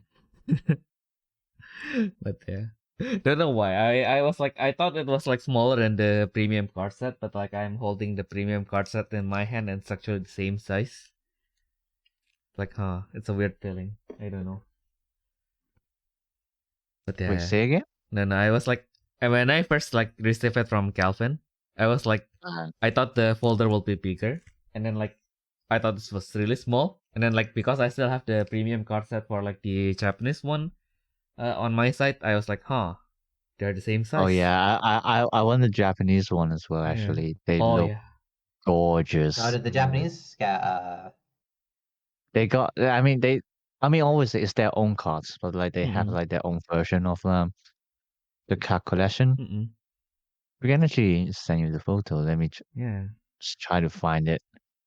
I don't know where is it. Like it's so weird. Like Japanese or Saga, or maybe they're just like Bandai in general. They'll like mention one thing once on Twitter, and then they just never talk about it again. They're like at least on the Japanese side, like they do like constantly like there are quite a lot of things that like they still like constantly remind you that like, hey, we got these stuff. Hey, we got this event next week. Excited to join, and stuff like that. And then like some of them they just like carry once, and it's like that's it. Oh my god, it's not even a good image as well, but like it's like something like this. So blurry. Yeah, it's so blurry. But like I especially want the card at like the bottom right. Oh yeah. But like, that's basically Ice Shield on person. Oh sure. Yeah. Like she's literally one of the best cards in the game. She completely replaced Ice Shield before Ice Shield gets like an upgrade. Upgrade, yeah. How do you call that? Errata? It's not really errata, but you get what I mean. It's a retrain version. Retrain, that's the word. Yeah. Yeah, so but no, I just found that character really beautiful, so that's why. Yeah, but yeah, and then on Sunday, after you call me, then we try to kind of be quick, I guess. Because like you told us to arrive at like 11, so it's like yeah, let's go, and then like I was actually planning to have like a chill breakfast that day. I was going to ask Calvin because like Calvin also said like the place where he lives in like Den Haag, it's like it has a lot of really nice restaurants. There was even like a takoyaki shop. I was going to try that, and then I was going to ask him if we can like chill in a cafe until like until it's like about time. Actually, yeah, like we were planning to arrive. Actually, I mean to be fair, I think we were still like planning to arrive around the same time because Calvin got the Gundam trial event registered, but like he didn't know if he could get in yet because it was like the lottery thing. Yeah. But like I think even then we could arrive a little bit later. But like either way, yeah, we went to Utrecht, and then like I was still thinking along the line that like I want to get something a bit more special than just like some random sandwiches in like a convenience store. But at the end, we still went to Albert Heijn. I love Albert Heijn. Yeah. Albert Heijn is a shit, bro. Yeah. Mm-mm. I only got like a sausage roll and like Oh yeah. croissants. We were even trying to compare Mm-mm. like the sausage roll in Albert Heijn and in Greg's, and I said I Mm-mm. actually never had a sausage roll from Greg's. Uh, Like everyone said, "Oh my god, sausage rolls in Greg's is so good," but I actually never had it. mm-mm. Because I'm just not interested in the food. It's like Yeah. there wasn't even like a moment when I randomly thought I want some sausage rolls right now. I never had Mm-mm. that. Like if I'm getting sausage rolls, it's gonna be from a Chinese bakery, not Greg's. Oh, I see. Sure. Fair enough. Yeah, yeah. I mean, granted, like they make it in different ways, but like just like I mean, anything related to bread in general is not exactly in my most interest. So Mm. yeah. And then yeah, actually in Albert Heijn, it was pretty crazy because like we were like scanning our stuff, Mm-mm. and then like there was this guy arguing with some other people, uh, blabbering Mm-mm. in the Germanic language, Mm-mm. and so like I couldn't understand. Calvin could barely understand as well because like Mm-mm. obviously they were shouting and everything like that, and Mm-mm. then like this guy just like got. I think he was like holding, like he was holding like a whole bag of like discount cards or something like that. I Oh my think. god. And they were arguing with like I think like some of the staff members in Albert Mm-mm. Heijn, Yeah. and then he literally got pushed down on the floor and then just everything scattered. Like he like Oh. swept over some stuff on the counter as well, Mm-mm. and then he got chased out because like and then like Kevin told me like from what he heard, apparently they accused him of stealing something Mm-mm. in Albert Heijn or something like that. So like he got like chased out or something like Mm-mm. that. Um. So like that was weird. Like he literally fell right behind us as well. So like Mm-mm. I wasn't particularly shocked, but like Calvin was clearly being a little bit discomfort Mm-mm. about it. But yeah, and thankfully nothing happened. So like we could still come to the venue at like 11 a.m. Mm-mm. straight. Yeah. Yeah, so after the exhibition match, we were just like staying around because like Calvin Calvin basically applied for like the multiple trial events. So like he applied for the 11 a.m. one, and then it was like what 1 p.m., 2 p.m., and 3 p.m. He Mm-mm. basically tried applying all of them. Mm-mm. And then like two of them failed, and then we were about to go for lunch. Mm-mm. And then I was like, hey, actually, like, there's not a lot of people right now. Maybe we should get our pre-orders first. Mm-mm. And then he was, oh, actually, no, it wasn't the pre-order. It was um what was it? Right, yeah, no, we were doing the scavenger hunt thing. Oh Yeah. god, So like, bane of so my like, existence. sorry. The bane of my existence. Mm. It was all right. It was all right. Yeah, So yeah, like we got all the stamps, so we just. Oh, sorry. Go ahead. What are you I trying was to just say? gonna say we got given the iPad that had the QR code to scan for the stamp like early in the morning when we were still trying to like set up and stuff, and it wasn't working. So that this is at the Gundam event, and so we were getting hundreds of questions about Gundam, and then and just having people that were like coming over and having to be like, it's not working, go do something else for 10 minutes. Like it was just one thing on top of everything else that was so annoying. Mm. Yeah, it was also weird because especially with like how some of them like had to you have to type the answers in capitals and some of them Sure. don't for some reason. Mm. Weird. Yeah. So like actually a lot of people had the problem when they came to like Battle Spirit Saga. Because like, I mean even ourselves had the problem because like Mm. yeah, I mean, you probably remember as well. You know, like someone was like, we can't pull in the answer. It's not cost. Then what is it? And it's like we went around. I don't know who they asked, and then apparently you had to put everything in capitals. Mm. Ooh.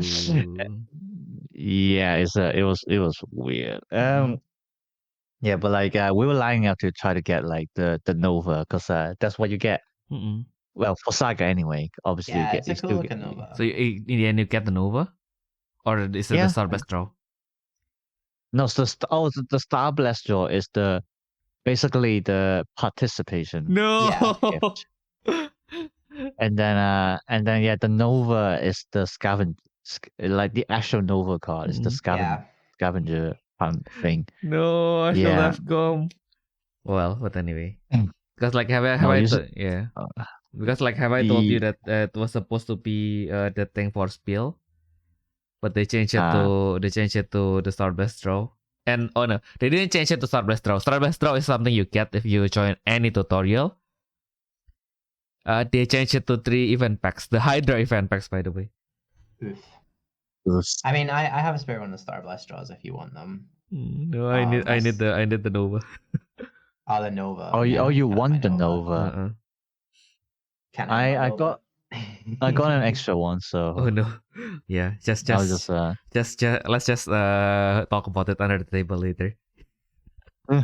yeah. I got an extra one because I was Mm. trading with the Digimon players. Ah, Yeah. But like yeah, we were lining up, and then it was very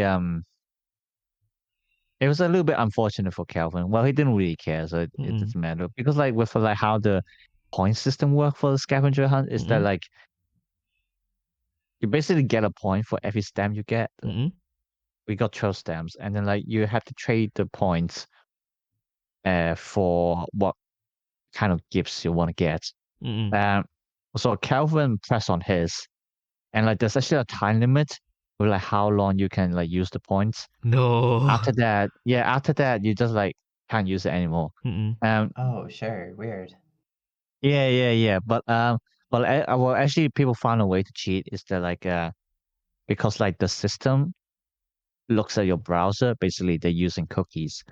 So you can like so basically what some people did is they open the link on another app. For example, you open it on Discord instead of like just using Safari. And like they treat you as another person, so like you can just like do the whole thing over again, just like trade for it, assuming that the staff members don't recognize you. But let's be honest, they're not gonna care. I saw a few people doing that, and I was too busy to care. Yeah. Yeah, exactly.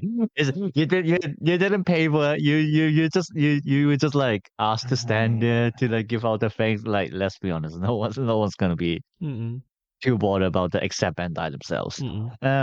Yeah. So technically we could have done that, but like Kevin was too lazy to do that anyway.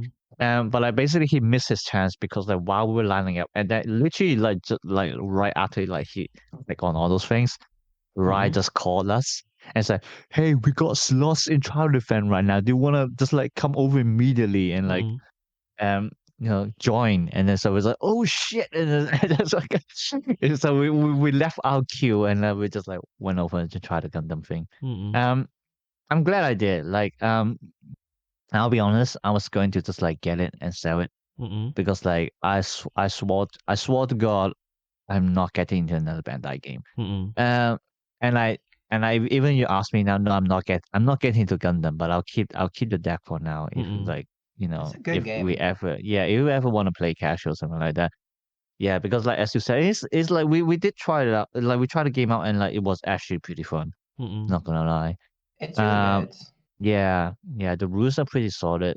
I mean, God knows what kind of complicated rules we get in the future, but but like besides that, like what I really like is actually the multiplayer format. I mean, as in like it's like I mean obviously it's minimum 2 players, but like you guys get what I mean. Like, especially the battle royale one. I think like that one is really interesting and like it doesn't mention anywhere. It might have mentioned in like the comprehensive rules, but it doesn't mention anywhere else that like there's like an upper limitation. So basically, you can technically get 400 people sitting in one table together and just like play a battle royale. I think native multiplayer is going to be the big trend because League is doing it as well with their card game. Yeah, I think just like it's just a thing that like you just like pump up so many card games that like you need to do something unique, and I suppose like the easiest way to do it is to make like a more than 2 people format. It's just one of the things that's been a massive advantage for Magic for a while, is that like that game can just be played with as many players as you want. So I think it's smart that Bandai is like keeping it in mind. And like, yeah, I've played a few games. I didn't initially think I was gonna get a kit. I got gifted one by the head of the Gundam event at the end. But I didn't think I was gonna get a chance to get a kit because I was working. But we played multiplayer games like Sunday night, and when we were in the airport on Monday. Nice. And yeah, that game is just really fun. They've done a really good job with it. And obviously I love Gundam, but like the cards look really good as well. But yeah. Yeah, like the card qualities. I mean, I actually think they were using the same printer as like for Saga, because like I think it's literally the same quality, and even like the how do you call that rarity in legendary? I think so. Yeah, it's like the legend, like the foil for the legendary is like it's literally the same ones as the X rares. Like, I don't know how they print the Digimon, the One Piece ones, but like, oh well, like. Guess now we know the reason why Saga is shop printed.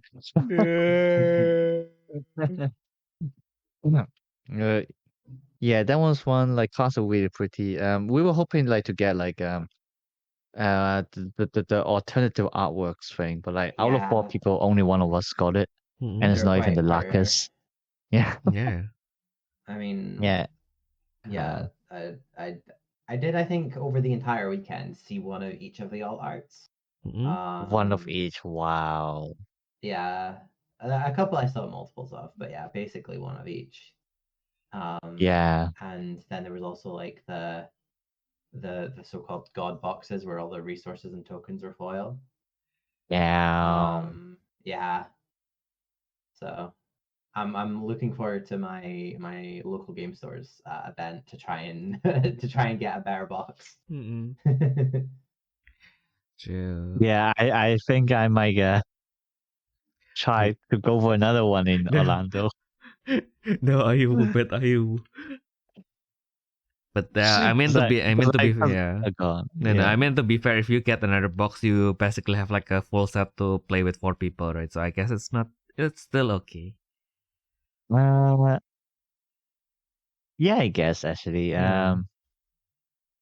I think one beta box is enough for like 1 person and a half. Well, I mean, you can force it for like 2 players, but then like technically the decks are a bit incomplete.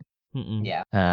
Yeah. So like it's like, but like, if you get 2, you can probably do like for 3 people maximum, probably. Yeah, but like I think like the card, I think it's called like fashion, which is like basically draw 2, drop 1. I think that's like a 4 copies in every deck. Yeah, I think. the cards every white deck plays 4 copies. That card's so good. Yeah, and like even the Witch and the Bride, I think you would play at least. Yeah, I think you would play at least 2 copies. I think that's a 4 in the of. deck. Yeah, 4 of, just like, so there's a better chance for it to be in the shield. Not just that, I would just say. like it's yeah, you play 4 just because it's also just like the best defensive card in the game at the moment. But the beta set's tiny, so. Yeah, well, I think it depends on like how you play it, because like like that's actually another interesting thing that I realized as well, is that like with it's like for some reason, I don't know if it's because of like its inherent mechanic or something like that, but like we were literally like the 3 of us were literally holding the same deck, which is like the green white core, well, not core, but like resource ramp kind of thing. But like the 3 of us were playing like completely different styles. Like I was basically doing the aggro method, and like Kevin was like doing the control. Like his stuff would feel more of like the blocker cards in there. And then like there was the other guy we literally matching the defense, and then like he was like basically playing like more like a mid range style. And like I was really we were all like really surprised like how we're basically using the same cards, but then like we're just like getting different results out of it. Yeah. The beta set's really well thought out. Yeah. So like for example, for my playstyle, I wouldn't play like mm, I wouldn't play too many Witch and Bride just because like most of the time I will already be spending like the resources to like play out like different cards. Um, granted it works really well with Selecta because like obviously Selecta can refresh one of your resources when you attack with her. So like that's kind of like a few spare resources for you to use. Mm-mm. For like the how do you call them, action card? No, not Yeah, action. Command card. Yeah. Command. Command. Yeah. Oh, the time is called action. Yeah, the card is called Yeah. command. Right. Yeah. Yeah, it's a bit confusing, but we're getting there. Yeah. Damn. But yeah, Mm. that was the content event. Actually, well, I mean, there's one more thing I have to mention. It's like just have to say, it's like the exhibition match that we did was actually, I would say, it was actually really useful because I was talking to a lot of like the players from other games, and then what was it? Yeah, they were saying like they didn't know what's going on, but they Mhm. saw it and they think it's really interesting. Mm-mm. Yeah, I had quite a lot of that from people, like a lot of judges and stuff coming up to me. I think like uh if anything, we accidentally unleashed the monster of everybody wanting to play sushi. Oh yeah. But yeah, I think like especially the commentators Taj and Ben Mhm. did a really good job of making that like a really strong introduction to the Mhm. game. Mm.